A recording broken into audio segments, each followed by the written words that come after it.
The Ordeal of Professor KLEIN by L. Sprague de Camp.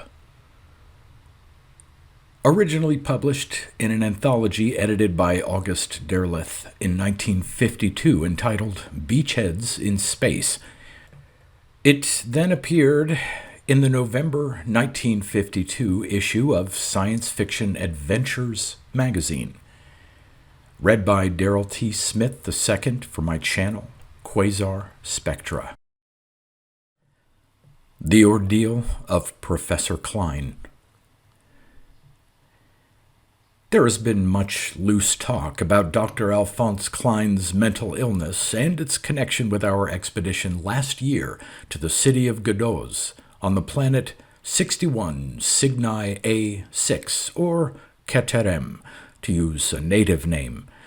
Irresponsible journalists and rumor-mongers have spoken and written rashly of hereditary taints and instabilities, of horrors in this lost city too frightful for mere human beings to contemplate, and of the subtle effect of the poisons with which the amiable natives anoint their arrows. There have been speculations to the effect that Dr. KLEIN read a moldering inscription at Godot whose dreadful prophecies unseated his reason. The surmises have even hinted darkly that Dr. KLEIN's nervous breakdown was somehow brought on by his assistant, that for an instant this assistant stole, for his own felonious purposes, a priceless manuscript, to the search for which Dr. KLEIN had devoted a lifetime of work. As that assistant, it is therefore incumbent upon me to set the record straight. First, be it understood that this is no sensational horror story, but a sober record of the KLEIN-O'Gorman expedition. And while our experience was certainly trying and disconcerting enough, and contributed without doubt to Dr. KLEIN's unfortunate indisposition, the use of such highly colored terms as horrible and ghastly betoken a hopelessly unscientific approach to the question and will therefore be rigorously eschewed. The reason that I have not made these events public before this is that I was forbidden to do so by my contractual relationship with Dr. KLEIN. Some years ago, Dr. Alphonse Francois KLEIN retired from academic work as a professor of paleography at the University of London to devote his entire time to exploration and paleographic research. Though by frugal living and shrewd investment policies he had amassed a modest competence in addition to his pension, he nevertheless found it necessary to defray the cost of his expeditions by such means as are open to professional explorers, the publication of books and articles, and the delivery of lectures.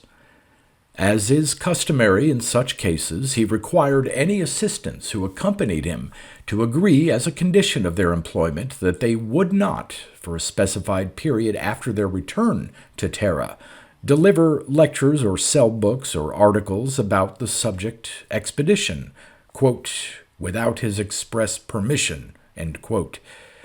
This precaution was necessary to prevent unscrupulous or overenthusiastic assistants from competing directly with the doctor and therefore depriving him of the means for continuing his exploratory career.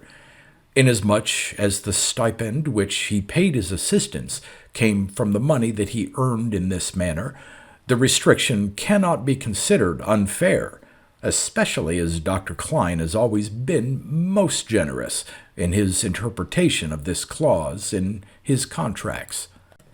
Upon returning to Terra and proceeding as I had planned to take my doctorate of philosophy, I should, in the normal course of events, have observed the restrictions of the contract without cavil. However, as a result of the aforementioned speculations and rumors, I found myself handicapped in the employment of my talents.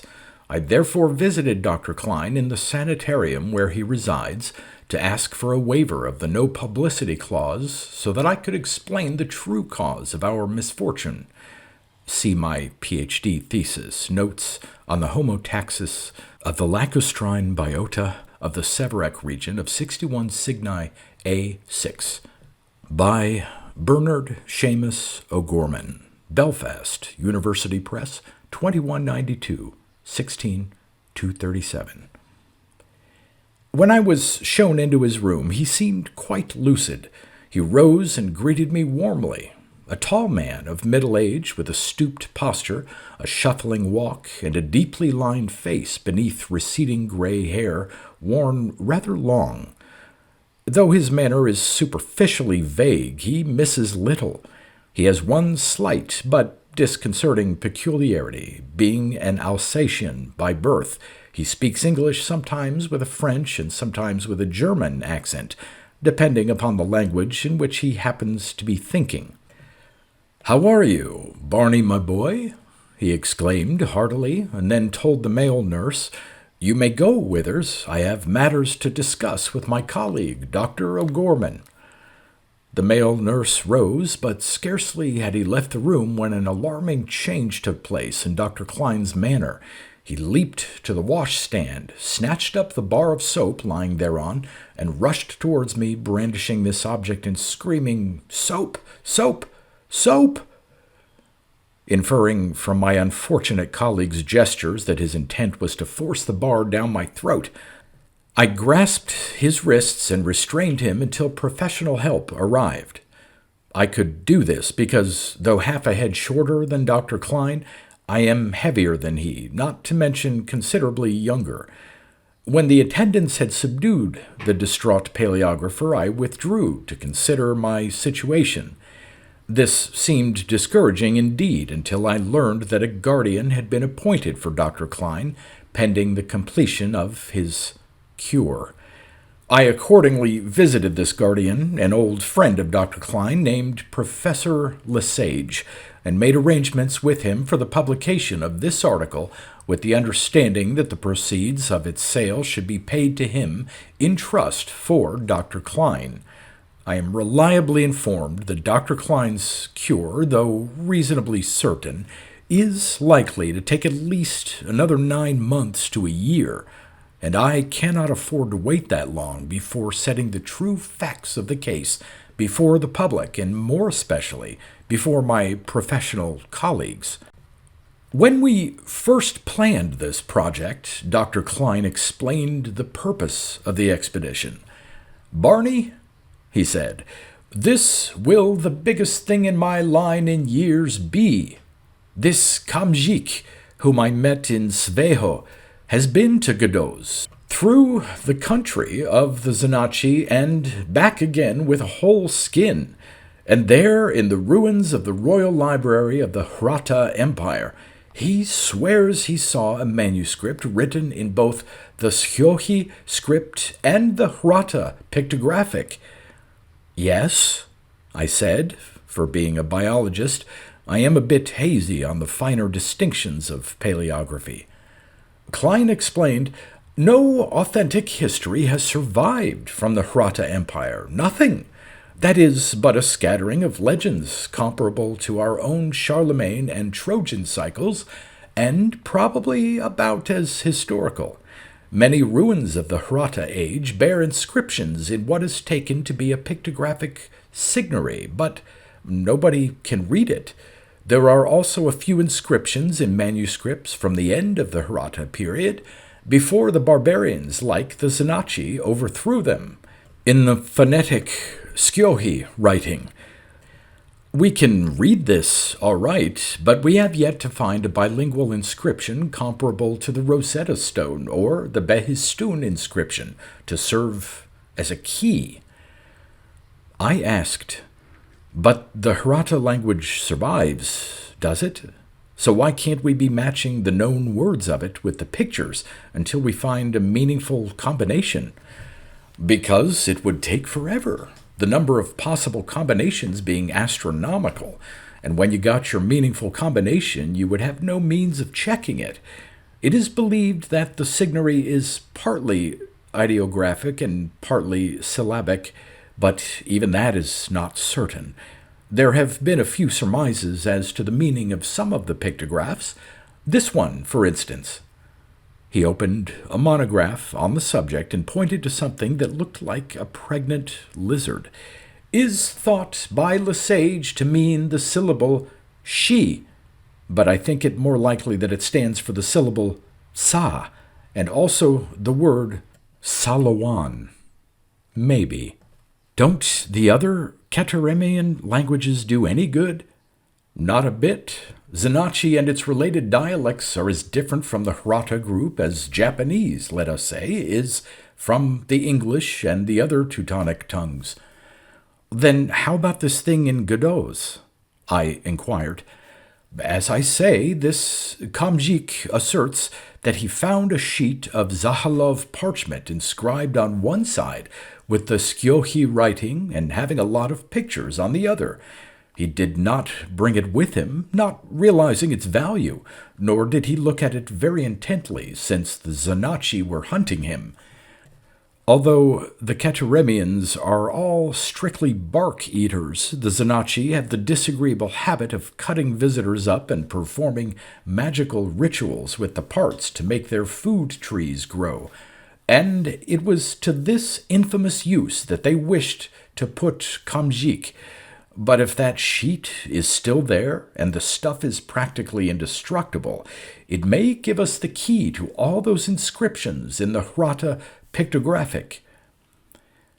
We landed, as everyone does, at the spaceport city of Sveho on Keterem, where we saw at first hand the effects of a large Terran colony upon the Keteremians.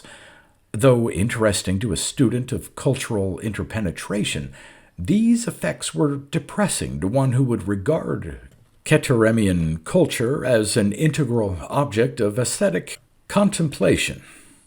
Even I found it difficult to retain an attitude of purely scientific detachment, for it is obvious that the influence of the Terrans upon the Keteremians is much greater than the influence in the reverse direction, as is to be expected in view of the technical superiority of Terran culture.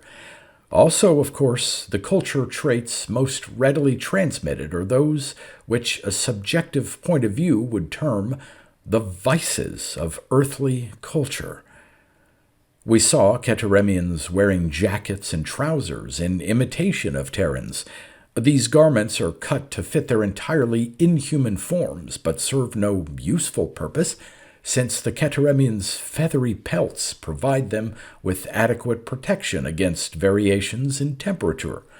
We saw them frequenting places of amusement patterned after those of Terra, gambling, becoming intoxicated, making grotesque attempts in imitated earthly dances, and so on.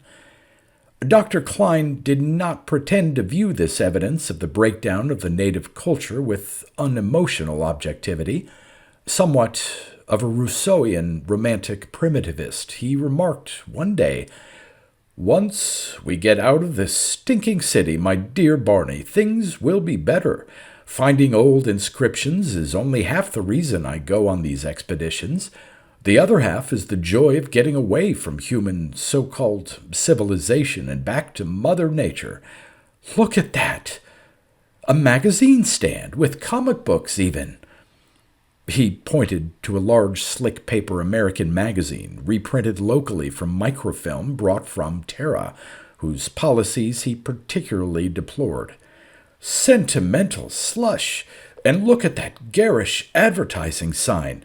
If I dared, I would chop it up and burn it myself, that one." At this point, Dr. KLEIN launched into his usual tirade against advertisers, calling them professional liars and so forth. The sign in question adjured all who read it, in several languages, both Terran and Keteremian, to be sure to smoke the Russian government's Astrakhan brand cigarettes. I could see KLEIN's point of view, even while I privately deplored it as unscientific. At length, after filling out the usual decaliter of forms in octuplicate, we were allowed to fly to the outpost of Severac, where we met KLEIN's Keteremian acquaintance, Kamjik, and the helpers whom he had rounded up for us. Kamjik was small for a Keteremian, hardly taller than KLEIN, and a garrulous fellow who talked continuously with a strong accent. Of the helpers, Slumko, Nieya, and Tshag, none spoke any Terran language, wherefore I had to communicate with them through Kamjik. KLEIN spoke their dialect fairly well, though lacking their great incisor chisel teeth, he could only roughly imitate the whistling sounds that comprise an element of their phonology and which are represented in the conventional transliteration by Arabic numerals. In Sevarek, Dr. KLEIN made arrangements to rent a small aircraft to fly to the neighborhood of Gadoz. It is a misapprehension to consider Gadoz a lost city. It has long been known from aerial observation, but had never, except for an abortive treasure-hunting party, been visited by Terrans because of the difficulties of reaching it on the ground. Its situation makes the alighting of aircraft in its immediate neighborhood hazardous or impossible. Gadoz stands in a narrow valley, the valley of Plashche, amidst steeply irregular mountains, and the strong prevailing winds make the air so turbulent in the neighborhood of these jagged peaks that a landing there would be merely an unnecessarily costly form of suicide. Dr. KLEIN, however, took Kamjik and Tshag and me in the aircraft to the vicinity of Gadoz.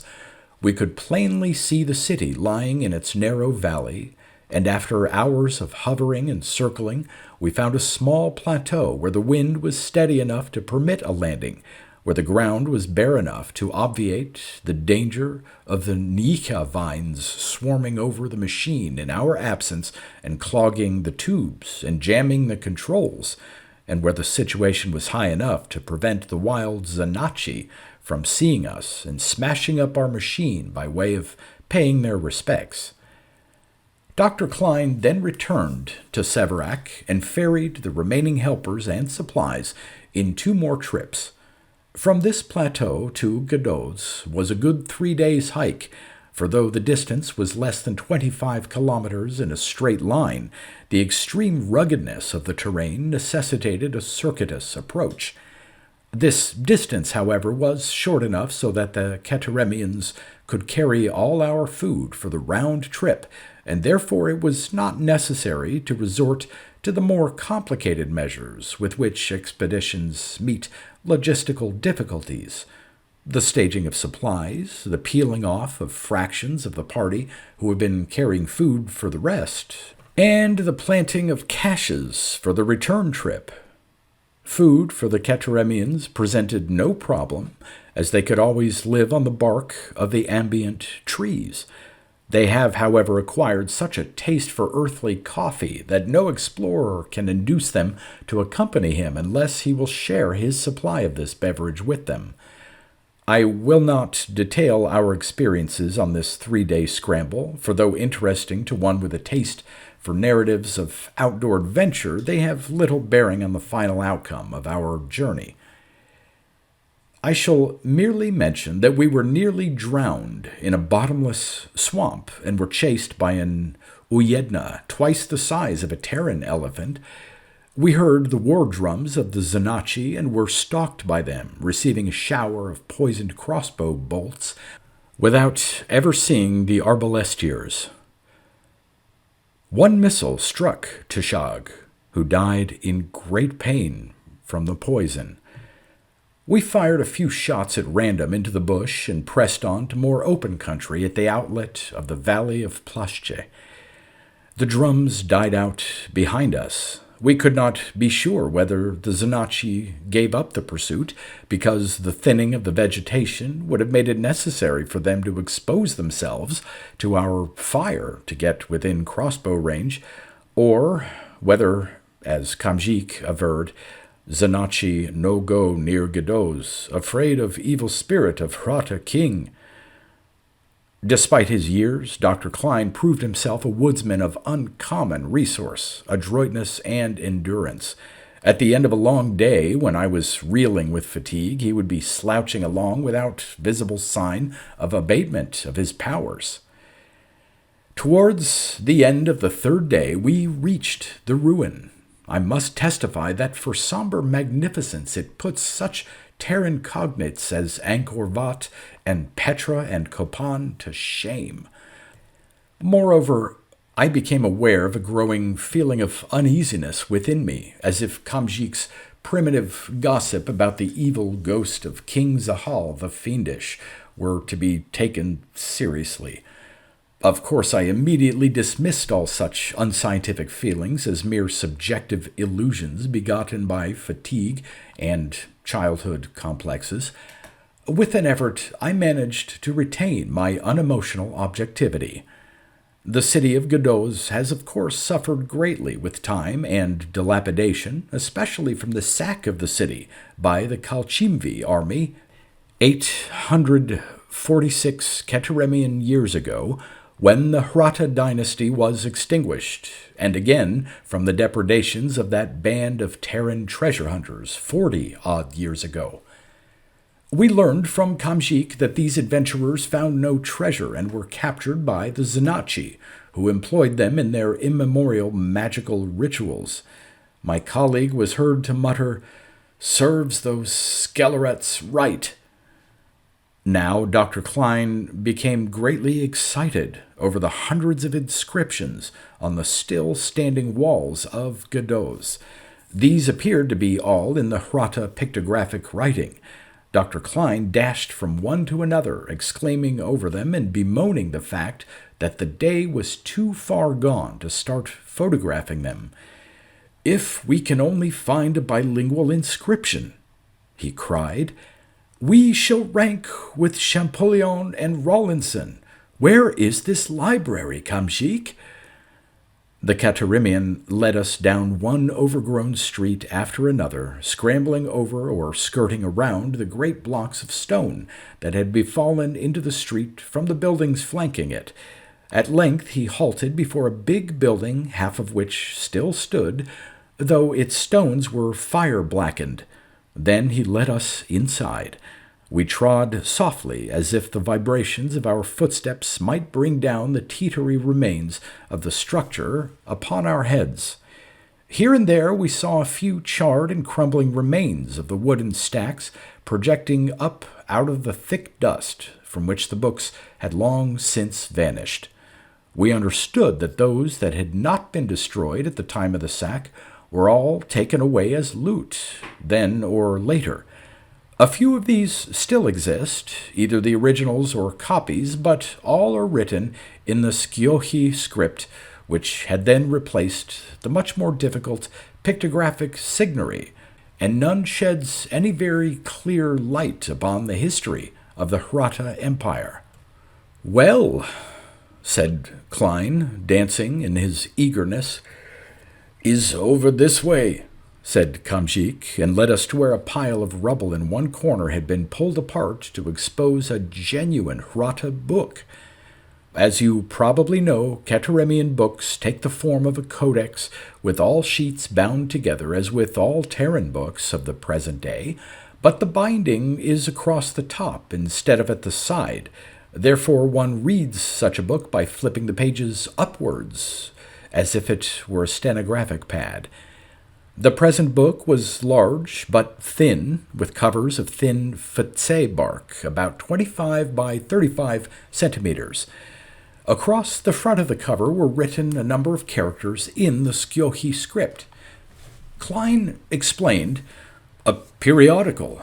That word in the large characters is Khazov, existence, and the legend below it is a date in the old Hrata sacred calendar. This is evidently a copy of a magazine. The Hrata had them, you know." With trembling hands, KLEIN raised the cover. Inside there was only one sheet of Zahalov parchment, all the others having been torn out at some remote time. Over KLEIN's shoulder I could see that this sheet was covered on its upper side with Skjohi writing. KLEIN raised the page to look at the back. The back bore, as Kamjik had promised, pictures, but not obviously characters in the Hrata pictographic script. I do not believe that Kamjik deliberately misled us in this matter. He simply did not know the difference. Instead, there was a cluster of illustrations in the center of the page, and a border of Skjohi characters around it. Klein stared, turned the book this way and that, and then went back to the first side of that one page. His hands trembled violently as he spoke in a strangled voice. "My Barney, shall I read it to you, this one? It is part of a story, and the text on this page begins as follows. Rakaslun tsese hada lig doznvi kvesil nivevshi. He clasped her to his feathery bosom with his brawny arms and affectionately nibbled her ear with his great pink incisors. She trembled with ecstasy, but then a frown clouded her broad, clear forehead, and she drew back modestly. "But, Vizal, dear," she breathed, "what about your other wife?"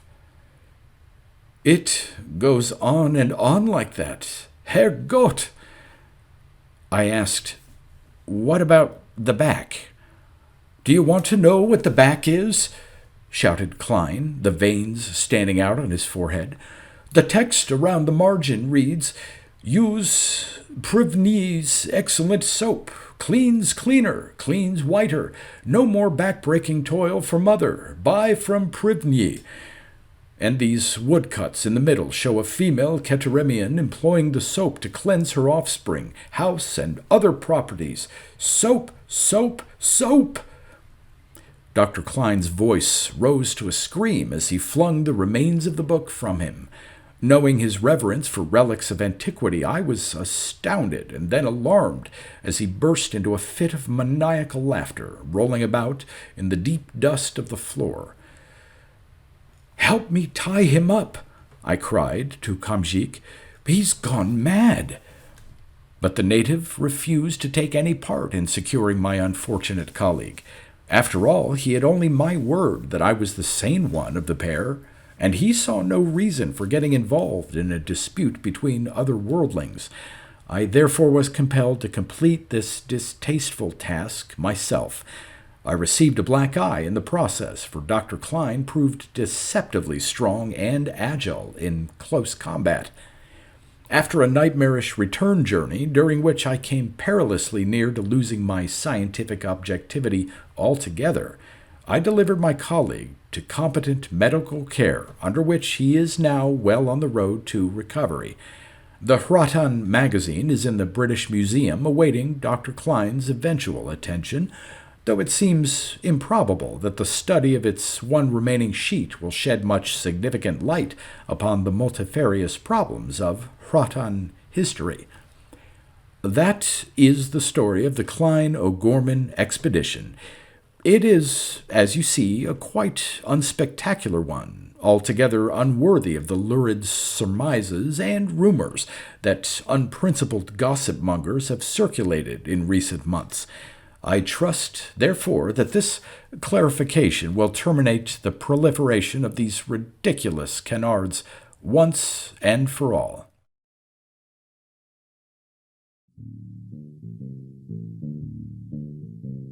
You've been listening to pre-1990s speculative fiction readings with a highlight on science fiction by Darrell T. Smith II. Please consider clicking the donation link in the description box. Thank you so much for your time and your imagination.